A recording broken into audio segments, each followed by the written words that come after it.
Hi and welcome to the discrete structure. इस session पे हम थ्योरम, लेमा एंड क्रॉलरी के दरमियान डिफरेंसेस जानेंगे जो थ्रू आउट द कोर्स हम इन वर्ड्स को इस्तेमाल होता हुआ देख रहे होंगे। लिहाजा इन तीनों के दरमियान डिफरेंस समझना बेहद ज़रूरी है।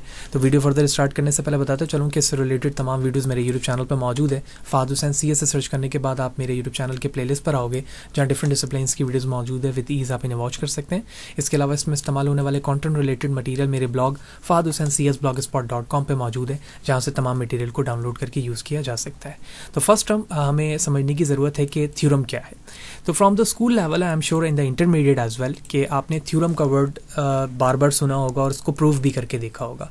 तो बिल्कुल वही डेफिनेशन यहाँ पर भी फॉलो होगी, लेकिन हमें ये डिफरेंस जानना ज़रूरी होगा कि हम थ्योरम, लेमा एंड क्रॉलरी को किस तरह से इस्तेमाल करेंगे। So the first term is a theorem. Theorem is a statement which mean is a simple statement that is proven using one और मोर प्रोपोजिशन, यानी एक या एक से ज़्यादा प्रोपोजिशन को हम इसमें इस्तेमाल होता हुआ देखेंगे। तो थ्योरम खुद ही एक स्टेटमेंट है, ठीक है, लेकिन ये प्रूव की जाती है किसके ज़रिए से? प्रोपोजिशन के ज़रिए से।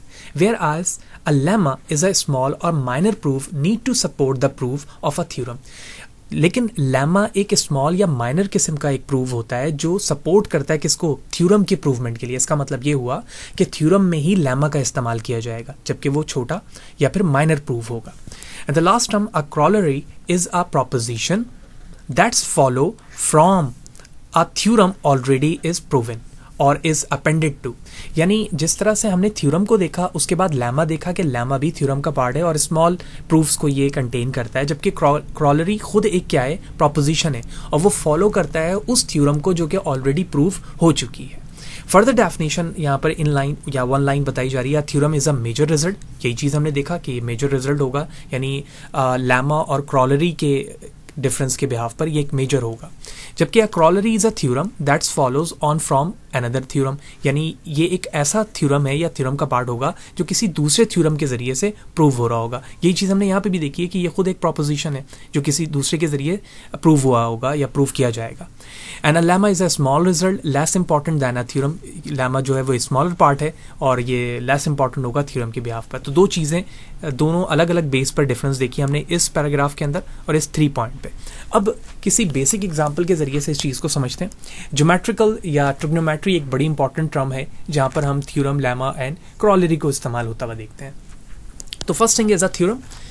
थ्योरम के अंदर हमने सबसे पहले कंडीशन देखी कि if m and n are the 2 whole numbers, m और n जो है वो 2 होल नंबर्स हैं हमारे पास, and these are the simple statement. Okay, a equal to m² minus n², b equal to 2mn and c equal to m² plus n²।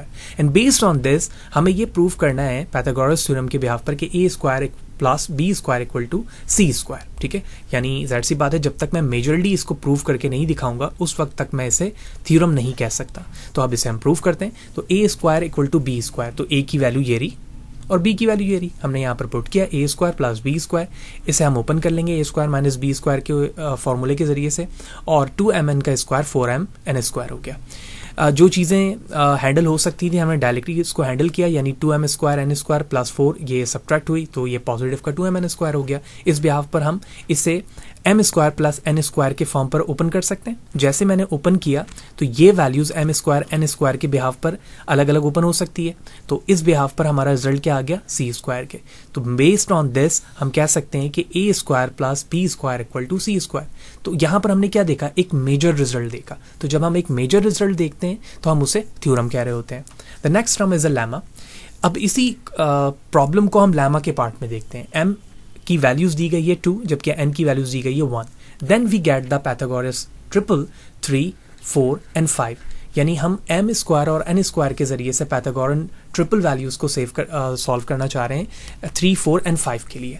तो m और n की वैल्यूज़ हमें दे दी गई है। a b c जो प्रॉब्लम्स हमारे पास यहाँ पर मौजूद थे, a equal to m² minus n², 2mn m² plus n², इनमें से हम वैल्यूज पुट कर रहे हैं।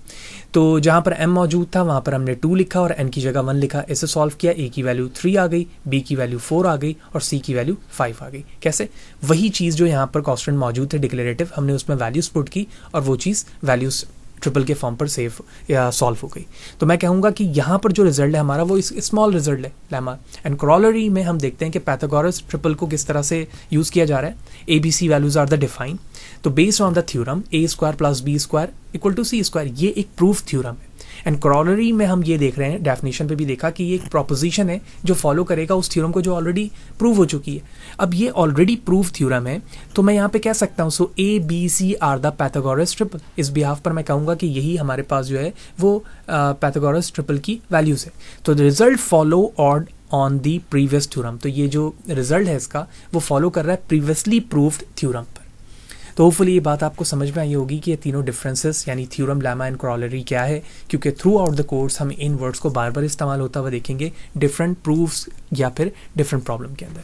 तो फिर भी कोई सवाल है, अगर कोई चीज़ समझ में नहीं आई है कमेंट सेक्शन पर ज़रूर बताएं, कोशिश करूँगा इस हवाले से आपको बर वक्त जवाब दे सकूँ। वीडियो अच्छी लगी है तो लाइक करें, ज़्यादा लोगों को शेयर करो, इसी तरह से जुड़े रहें ताकि हम मोटिवेट रहते हुए मज़ीद डिस्क्रीट मैथ्स के अंदर ऐसी चीज़ों पर काम कर सकें जो आगे based on the artificial intelligence, machine learning या based on the other types of the maths हमें इंपॉर्टेंस या यूज़फुल मैनर प्रोवाइड कर सके। नेक्स्ट सेशन में मुलाकात होगी, सी यू देयर।